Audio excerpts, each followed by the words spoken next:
كاب حيلتات مكلخال تግራይ ዝተوهبه እዋናዊ ሓበሬታ ዕሱብ ሰራዊት ስርዓት ብልጽግና ምስ ዕጡቃት መሐመድ ሐምዳን ዳጋሎ RSF ካብ ዝተፈራለዩ ከባብታት በአስገዳድ ዝዓከቦም ምልሻታትን ካልኦት ዕጡቃትን ሒዙ بعلت 25/11/2018 ዓመተ ምህረት ኣብ ዞባ ምዕራብ ትግራይ በአንፈት ሸረሪና ኣብ ልዕሊ ሰራዊትና መጠነ ሰፊሕ መጥቃዕቲ ምኽፋቱ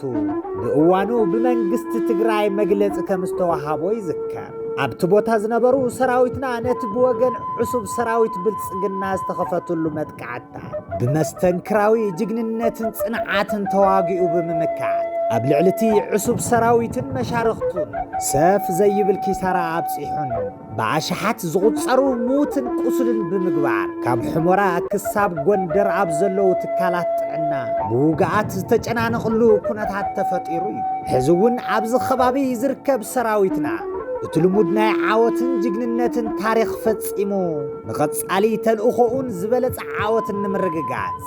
ቁመኑኡን ኣቀማምጡን ኣመዓራርዩ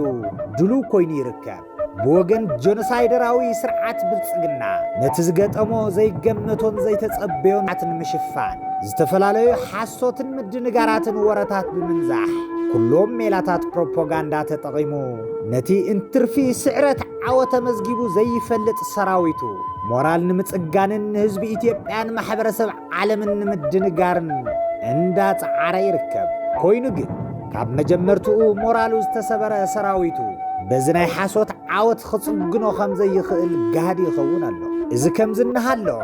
እቲ ጆኖሳይደራዊ ስርዓት ብልጽግና ነቲ ካብ መጀመርያ ጀሚሩ ዝሓንጸጾ ህዝቢ ትግራይ ናይ ምጽናት ዕላምኡ ስለ ዘይተሳኽዐሉን ሕዝውን መሊኡ ሰራዊቱን ኣጽዋሩን ኣጓዒዙ ኣብ ኩሎም መዋሰንታት ከባብታት ትግራይ ኣኪብዎም ይርከብ ስለ ዝኾነ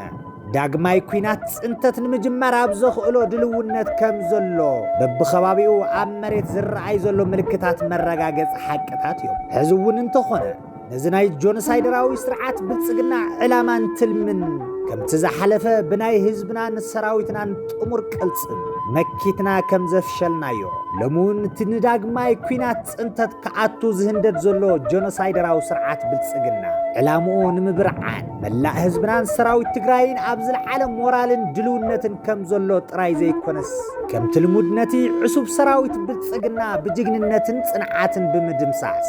ባህግን ድሌትን ኩሎም ደመኛታት ጸላእቱ ኣምኪኑ ህልውንኡ ከም ዘረጋግጽ ንፈታውን ጸላእን ክነፍልጥ ንፈቱ ዘበት ንዳግማይ ጽንተት ክብርን ሞገስን ንሰማዕታትና ካብ ማእኸል ኣመራርሓ ሓይሊ ምክልኻል ትግራይ حملة 28/2018 ዓመተ ምህረት መቐለ